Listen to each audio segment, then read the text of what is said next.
Friend সবাই কেমন আছো? আশা করছি সবাই ভালো আছো, সুস্থ আছো, স্বাভাবিক আছো। আর তোমাদেরকে আজকে দেখাবো যে নতুন করে আবার একটা কি রেসিপি নিয়ে এসেছি, তোমাদেরকে দেখাবো। তো রেসিপিটা হলো আজকে হচ্ছে সিঙ্গারার পুর করব। তো কিভাবে করছি তোমাদেরকে দেখাবো। তো তোমরা যদি এইভাবে তৈরি করো, তোমাদের একটা সিঙ্গারা থাকবে না, প্রত্যেকটা সিঙ্গারাই বিক্রি হয়ে যাবে এইভাবে যদি তৈরি করো। তো প্রথমে দেখো আলুগুলো আমি সেদ্ধ করে নিয়েছি। প্রথমে আলুগুলো কেটে নিয়েছি পোস্তর মতো করে কেটে নিয়ে ভালো করে ধুয়ে নুন হলুদ দিয়ে ভালো করে সেদ্ধ করে নিয়েছি। নিয়ে এবারে তো এর সাথে মশলা দেব আদা জিরে আর রসুন পেঁয়াজ দেব না, যেহেতু নিরামিষই, মানে আমাদের দোকানে নিরামিষই চলে, তো যার জন্য নিরামিষই দেবো। তো এইভাবে যদি তোমরা করো, আমিষকে তো ফেল করবেই, আর তো দারুণ হবে।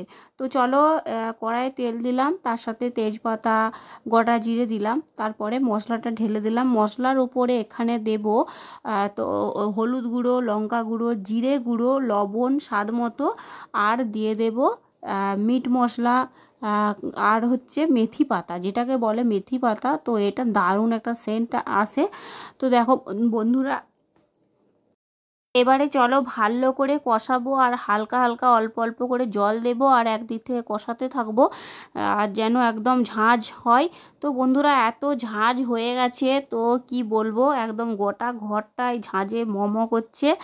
আর প্রচণ্ড একদম এইভাবে যদি তোমরা করো, সিঙ্গারার পুরটা যদি এইভাবে তোমরা তৈরি করো, তো পেঁয়াজ রসুন ছাড়াই নিরামিষভাবেও যদি তোমরা তৈরি করো, তাহলে কিন্তু দারুণ বিক্রি হবে দোকানেতে। তো এই দেখো এবারে আমি আলুগুলো দিয়ে দেবো, সেদ্ধ করে রাখা আলুগুলো দিয়ে দেবো। তো আলুগুলো আঁচটা কমিয়ে, গ্যাসের আঁচটা কমিয়ে আমি আস্তে আস্তে করে নেড়ে নেড়ে মশলাটা মাখিয়ে নেব। আর যত এই দিকে যত আঁচটা থাকবে, মানে আঁচটা অল্প আঁচ থাকবে, ওই অল্প আঁচের মধ্যে দিয়েই মশলাটা কষা হবে। তো গ্যাসটা নেমাবো না, নেমিয়ে দিলে ভালো হবে না, কিন্তু গ্যাসটা যত আস্তে আস্তে করে যত চলবে, তত মশলাটা বেশ আলুর সাথে মাখিয়ে নিতে সুবিধা হবে, আর সেন্টও ছাড়বে, আর ভালোও লাগবে, সেন্ট ছাড়বে অথচ ভালোও লাগবে। তো এই দেখো প্রচণ্ড ভালো করে একদম আস্তে আস্তে করে কষে নেবো খুব সুন্দর করে, আর সুন্দর একটা সুগন্ধ বেরিয়েছে, মনে হচ্ছে যেন এক বাটি নিয়ে বসে পড়ি।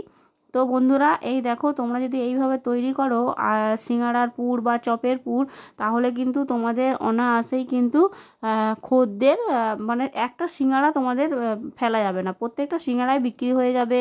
আর তারপরে হচ্ছে যে এই সিঙ্গারার পুর এইভাবে তৈরি করলে কিন্তু দারুণ, আর কি সবাই খেয়ে নাম করবে। তো চলো বন্ধুরা, তোমরা আমার সঙ্গে থাকো, দেখতে থাকো, সাথে থাকো, আর পাশে থাকো।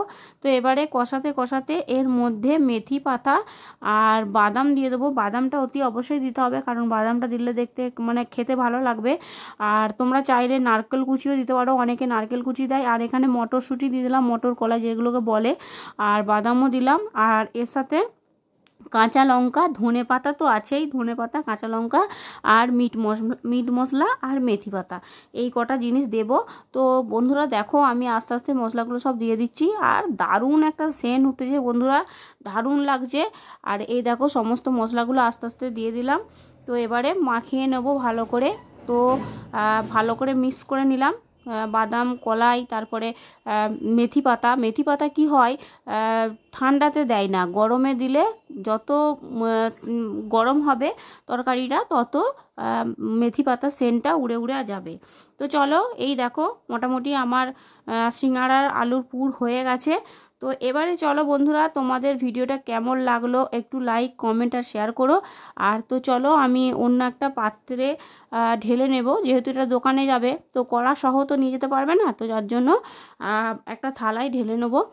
তো চলো বন্ধুরা, কেমন লাগলো একটু লাইক কমেন্ট আর শেয়ার করো। আশা করি তোমাদের এই ভিডিওটা ভালো লাগবে, কারণ তো আশা করছি আর কি ভালো লাগবে। তো চলো টাটা সবাইকে, সবাই ভালো থেকো, সুস্থ থাকো, দেখা হবে পরের ভিডিওতে। ততক্ষণ তোমরা ভালো থেকো, টাটা সবাইকে, টাটা।